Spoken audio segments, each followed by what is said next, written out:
that this session had to be delayed a bit, now we're formally starting. So we will start with a little bit of an introduction of Dialogue. This is a community space and it was started in 2019. Or as the name suggests, it's about having a dialogue over chai. Yeah, we see how chai has become a bit of a social lubricant for us in Pakistan and India, this belt. So the idea is for people to come together and converse and learn about each other and things over a cup of steaming chai. I would just like to tell that we have series of sessions going on here in this community space. As you can see, talks hoti hain, debates hoti hain, and we have a few upcoming events as well. And it would be great if you could subscribe to our page on Facebook, Instagram. That would keep you posted about the events. And we would love to have you again here. So this today is our third talk series session.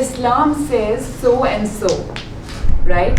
Now, different people would have a different understanding of what this topic means and even different expectations from what they would learn or hear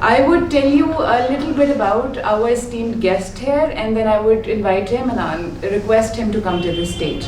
So, Mr. Basit Zafar has done his PhD in Muslim theology from Ankara University in Turkey, and his research is essentially on the problem of human essence.